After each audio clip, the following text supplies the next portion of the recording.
Hello friends, I'm Dr. Ashish Chauhan. I've done my MBBS from LLRM Medical College Meerut और इस video lecture की series में मैं आपको कुछ जो हमारे नीट यूजी के एग्ज़ाम में बायोलॉजी के कुछ इम्पॉर्टेंट चैप्टर्स हैं जिनमें आप लोगों को बहुत समझने में दिक्कत होती है या कॉन्सेप्चुअली वीक है, उन सारे चैप्टर्स को टैकल करूँगा और अपने मेडिकल कॉलेज के एक्सपीरियंसेस को और जो प्रिपरेशन के टाइम पे मैंने प्रॉब्लम्स फेस किए थे, जो चीज़ मुझे टफ लगती थी, उन चीज़ों को आपके लिए इजी बनाने की कोशिश करूँगा। और क्योंकि अब हमारे टाइम से अब पैटर्न काफ़ी चेंज हो गया है, अब एग्जैक्टली एनसीईआरटी से सारी चीज़ें पूछते हैं, तो हम एनसीईआरटी के जो है हर पैराग्राफ को, हर लाइन को समझने की कोशिश करेंगे और उसके बाद देखेंगे कि कुछ क्वेश्चंस देखेंगे जिनमें हम उन लाइंस को समझने के बाद अपनी अंडरस्टैंडिंग को कैसे यूज़ कर सकते हैं क्वेश्चंस को सॉल्व करने के लिए। ठीक है, बहुत बार ऐसा होता है कि हमें क्वेश्चन के बारे में मतलब हमने चीज़ें पढ़ी होती हैं, बट क्योंकि हम क्वेश्चंस ढंग से सॉल्व करने में वो जो आर्ट होता है उसको नहीं समझ पाए होते हैं, इस वजह से भी बहुत बार क्वेश्चंस हमारे मिस हो जाते हैं। तो along with the understanding of these chapters, I'll also be trying to tell you how we are going to deal with the questions, और कोई questions आता है तो उसको किस तरीके से दिमाग लगा के हम solve करते हैं। ठीक है, तो जो पहला चैप्टर मैंने आपके लिए लिया है वो न्यूरल कंट्रोल एंड कोऑर्डिनेशन है और आई थिंक ये जो चैप्टर है ये बहुत शुरू के टाइम से ही बच्चों को मतलब काफ़ी टफ लगता है।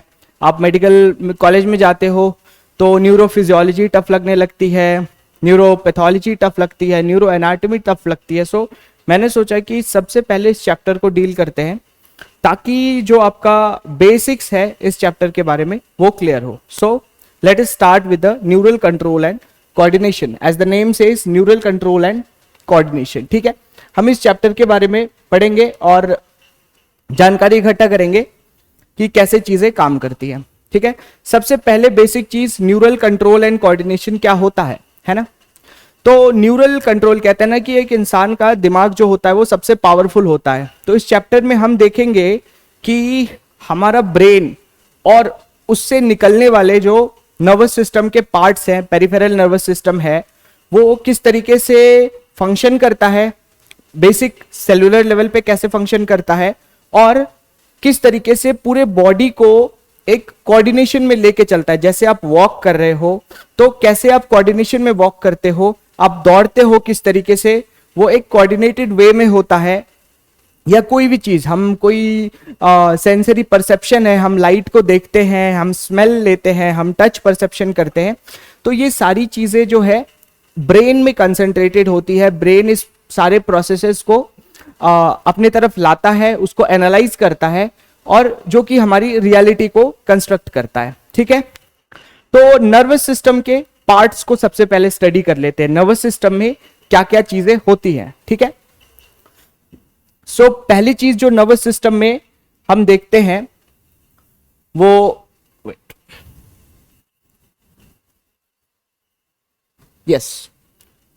सो नर्वस सिस्टम का हम सबसे पहले एक डिवीजन देखते हैं। NS stand for nervous system, nervous system. ठीक है, तो नर्वस सिस्टम जब जैसे ही हम बात करते हैं तो उसमें एक चीज समझ में आता है कि हमारे खोपड़े के अंदर हमारा ब्रेन है, ब्रेन के बाद एक स्पाइनल कॉर्ड है, रीढ़ की हड्डी, ठीक है, जो पीछे को जाती है और उससे जो है हमारे पूरे बॉडी में नर्व्स, जो नस जिसको कहते हैं, वो स्प्रेड होता है। ठीक है, इसके बारे में ही पढ़ रहे हैं और इसका कोई भी चीज को पढ़ने से पहले हम उसको सिंपली डिवाइड कर लेते हैं। तो नर्वस सिस्टम को डिवाइड करते हैं, नर्वस सिस्टम को डिवाइड कर सकते हैं हम सेंट्रल नर्वस सिस्टम और पेरिफेरल नर्वस सिस्टम।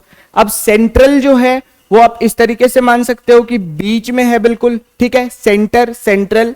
तो सेंट्रल नर्वस सिस्टम में बीच में अपना आता है ब्रेन। ठीक है, ब्रेन आता है और दूसरा आता है अपना स्पाइनल कॉर्ड। ठीक है, ये सेंटर में है तो brain and spinal cord. Peripheral nervous system, अब इस ब्रेन और स्पाइनल कॉर्ड से जो नर्व्स बाहर निकलते हैं उनको हम पेरिफेरल नर्वस सिस्टम कहते हैं। इसमें होता है क्रेनियल नर्वस सिस्टम और स्पाइनल नर्वस सिस्टम। अब क्या है क्रेनियल नर्वस सिस्टम, जो नर्व फाइबर्स हमारे ब्रेन स्कल, इसे हम क्रेनियम कहते हैं। इस क्रेनियम से निकल के जो बाहर को जाते हैं, जैसे कि एक नर्व सुना होगा आपने फेशियल नर्व, जैसे कि एक नर्व होता है ऑफ्थैल्मिक नर्व, जैसे कि बहुत सारे 12 पेयर ऑफ क्रेनियल नर्व्स होते हैं। तो ये हो गए क्रेनियल नर्व्स जो कि ब्रेन के क्रेनियम से, इस खोपड़े से निकल के बाहर आ रहे हैं। और दूसरे होते हैं स्पाइनल नर्व्स। स्पाइनल नर्व्स क्या होते हैं, वो स्पाइनल कॉर्ड से निकल के आते हैं। अब जब आप मेडिकल कॉलेज फर्स्ट ईयर में जाओगे तो हम पढ़ते हैं ब्रेकियल प्लेक्सस, जो कि आई थिंक सबसे इंपॉर्टेंट टॉपिक होता है और पहला सबसे डिफिकल्ट टॉपिक होता है जो आप याद करते हो, समझने की कोशिश करते हो, ठीक है। तो ये एक ओवरऑल, जब हम नर्वस सिस्टम को पढ़ते हैं तो ये एक ओवरऑल उसका डिवीजन है, ठीक है। आगे बढ़ते हैं, थोड़ा सा और आइडिया लेते हैं। अब देखो, जैसे कि मैं आपको एक चीज समझाऊं कि जैसे पावर सप्लाई होती है, ठीक है, पावर सप्लाई होती है तो वो क्या होता है, उसके लिए एक पावर हाउस होता है ना, जैसे कि हाइडल का हाइड्रो इलेक्ट्रिसिटी पावर हाउस होता है।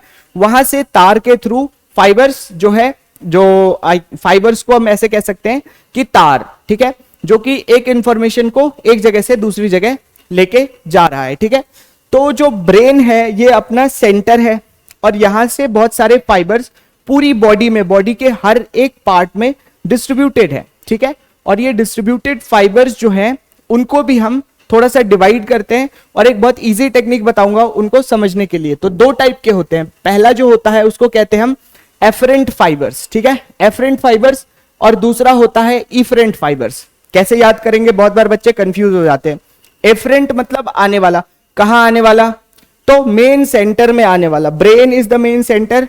तो जो भी फाइबर्स बाहर से सारा इंफॉर्मेशन लेके हमारे ब्रेन की तरफ आएगा, A for afferent, A for आने वाला, तो ब्रेन की तरफ जो भी फाइबर्स लेके आ रहा है इंफॉर्मेशन, वो सारा एफरेंट फाइबर्स होगा। अब एक चीज ध्यान देने वाली बात है कि कोई भी फाइबर पेरिफेरी से, बाहर दूर से कोई भी चीज लेके आएगा तो वो सेंसेस ही होंगे, चाहे मैंने टच किया, चाहे मैंने कोई चीज स्मेल की, चाहे मैंने कोई चीज देखा, मैंने कोई चीज सुना, तो ये क्या होते हैं, सेंसरी फाइबर्स, ठीक है। ये फाइबर्स जो भी हमारे पास इंफॉर्मेशन लेके आ रहे हैं, they are called sensory fibres, ठीक है। सेंसरी स्टिमुलस ब्रेन के लिए लेके आते हैं। सेंसरी मतलब जो हम सेंस कर पाते हैं, you can sense smell, you can sense taste, you can have a sense of vision, right, touch, pain, all these are senses. तो मैंने सपोज ट्रिक किया तो ये सेंसेशंस लेके एफरेंट फाइबर्स आएंगे पेरिफेरी से ब्रेन की तरफ, मतलब कि ये अगर अपना ब्रेन है तो बाहर से कोई इंफॉर्मेशन ब्रेन की तरफ आ रहा है। इफरेंट फाइबर्स एग्जैक्टली उसके उल्टे, E for efferent, E for exit, जो फाइबर इस ब्रेन से एग्जिट करेंगे they are called efferent fibres, ठीक है। तो अब यहां से एग्जिट करने वाले फाइबर्स हो सकते हैं वो, जैसे कि मोटर फाइबर्स, ठीक है, इनको हम मोटर फाइबर्स भी कहते हैं। मोटर मतलब क्या होता है, let us keep it simple, motor, motor गाड़ी, ठीक है। मोटर गाड़ी क्या होती है, मोटर गाड़ी जो है चलने वाली चीज होती है।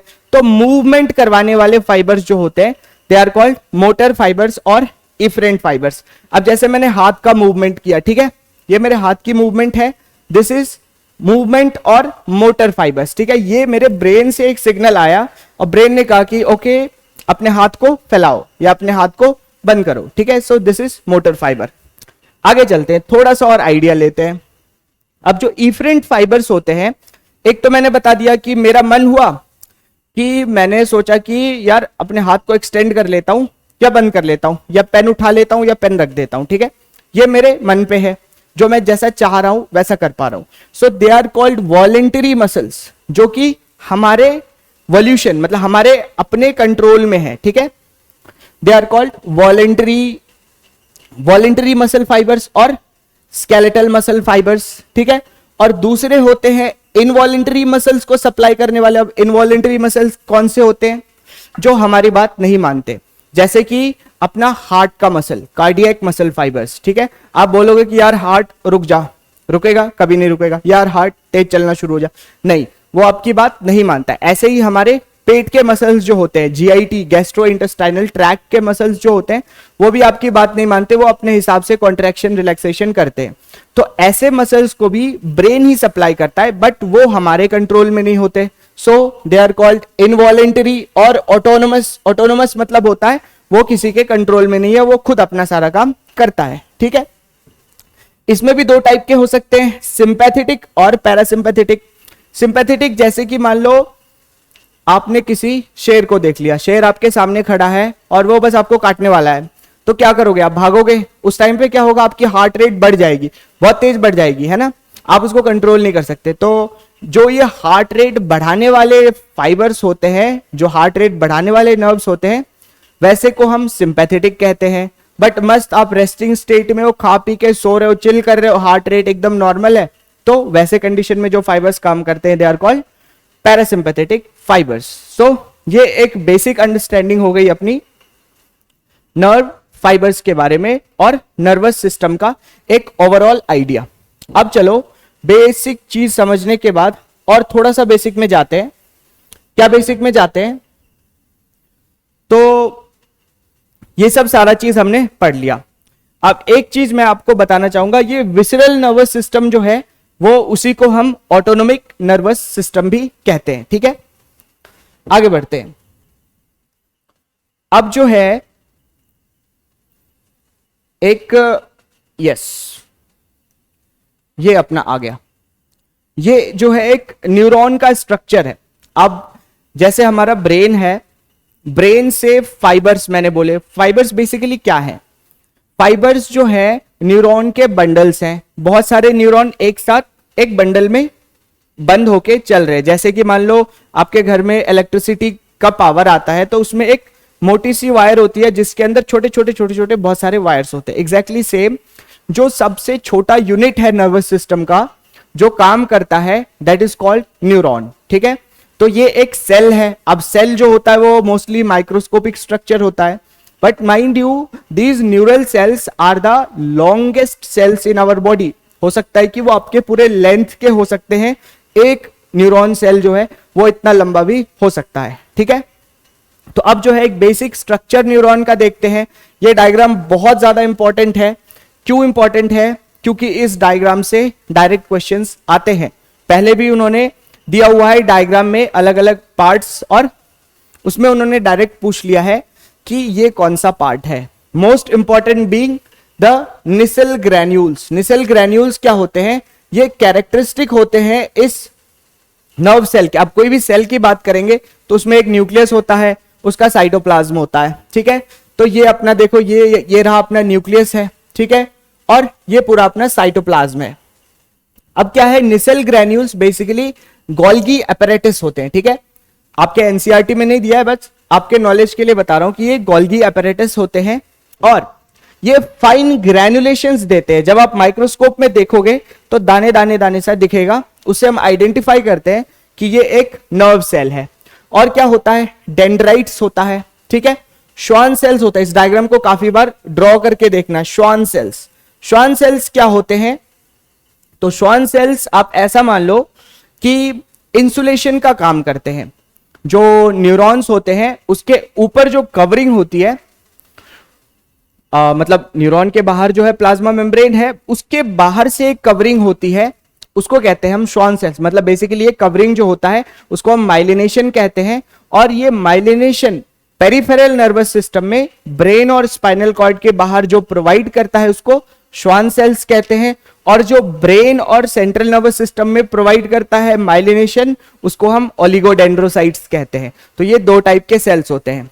अब इसके बेसिस पे दो टाइप के हमारे नर्व फाइबर्स होते हैं।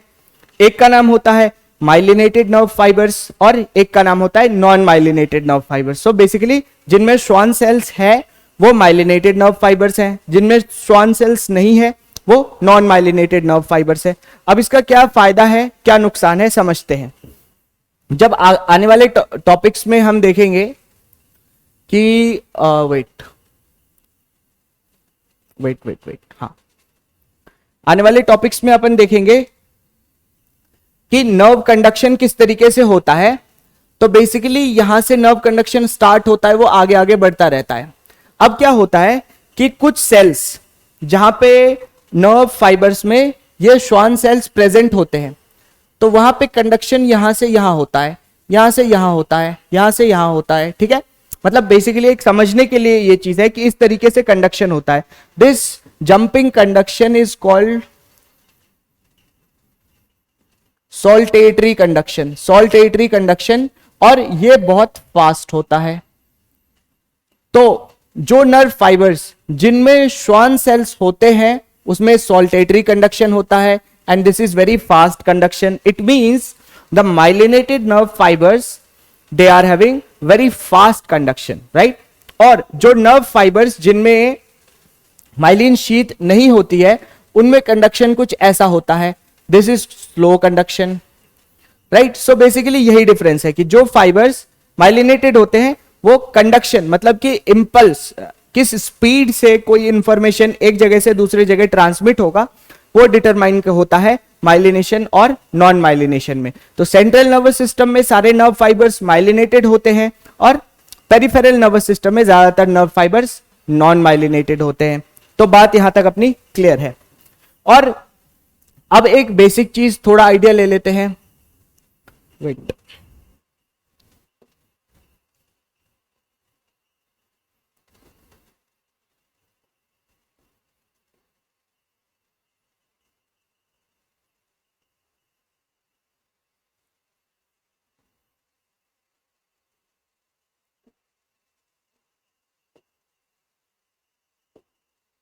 हाँ, तो हमने वहां पे एक बेसिक आइडिया ले लिया नर्व फाइबर के बारे में. तो अब एक अपन छोटा सा डायग्राम ड्रॉ कर सकते हैं इसके बारे में और इसके सारे पार्ट्स को समझ सकते हैं. तो अगर इजीली कोई कह दे कि डायग्राम ड्रॉ करना है तो कुछ ऐसा अपने को हाथ रखना है. वेट, ये बन जा रहा है, मतलब बस कुछ इस टाइप से, ठीक है.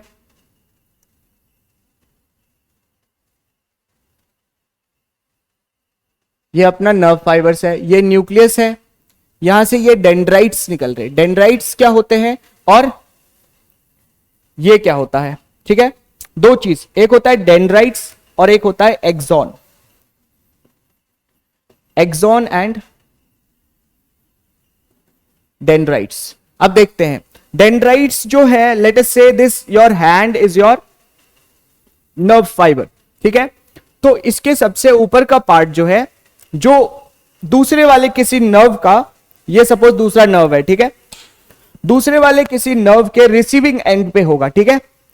ये हेड वाला पार्ट है, ये टेल वाला पार्ट है, ऐसे भी समझ सकते हैं. तो इंपल्स जो होगा, जो इंफॉर्मेशन होंगे वो कुछ इस तरीके से कंडक्ट होंगे, ये nerve fibre. So this dendrite part has the receiving part, right. उसके बाद ये नीचे का पार्ट आ जाता है, सेल बॉडी है ये, और सबसे नीचे जो है एक्सॉन, सॉरी, यहां पे एक्सॉन होता है और इसको कहते हैं हम टर्मिनल, ठीक है. ये टर्मिनल है, मतलब कि इसके बाद दूसरा नर्व फाइबर इससे अटैच होगा कुछ इस टाइप से, ठीक है. तो यहां तक की बात अपनी क्लियर हो गई. चलो अब हम दूसरे में चलते हैं. तो ये सब हमने समझ लिया. अब इसमें कुछ और चीज है जो अपने को ध्यान में रखना है, वो मैं आपको बता देता हूं, क्योंकि ये जो भी चीज हाईलाइटेड है अपनी एनसीईआरटी में वो याद होना चाहिए और बहुत बुरी तरीके से याद होना चाहिए. आई कैन टेल यू कि कम से कम 15 से 20 बार इस बुक को पढ़ के जाना है एग्जाम में, है ना. तो अब इसमें मैं कुछ चीज आपको बताता हूं जो कि अपने को याद होने चाहिए. क्या चीज है?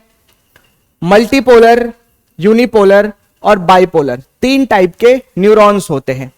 अब मल्टीपोलर ये जो दिखाया गया है जिसमें कि एक्सॉन भी है और डेंड्राइट भी है, दिस इज मल्टीपोलर. और ये मल्टीपोलर कहां होता है? तो सेरिब्रल कॉर्टेक्स में होता है.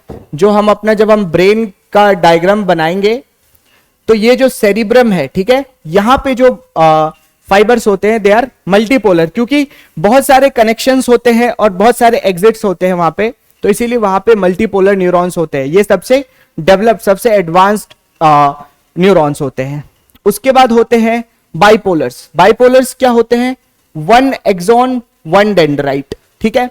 और इसका example I can tell you बहुत इंपॉर्टेंट है. बाइपोलर न्यूरॉन का example, it is present in the retina of eye. At your level retina of eye एक एग्जाम्पल है, और भी एग्जाम्पल्स होते हैं, बट जो एनसीईआरटी में एग्जाम्पल है वो सबसे सिग्निफिकेंट है, अपने को इसको याद रखना है। उसके बाद होते हैं यूनिपोलर, जिसमें कि सेल बॉडी होता है और वन एक्सॉन, मतलब कि कुछ इस तरीके का होगा, ठीक है, सेल बॉडी है और वन एक्सॉन है। तो ये जो होता है it is usually found in embryonic stage, this is also important. हमने माइलिनेटेड और नॉन माइलिनेटेड के बारे में बात कर ली है, ठीक है। सो आई थिंक हाँ, तो अपना ये वाला पार्ट हो गया है।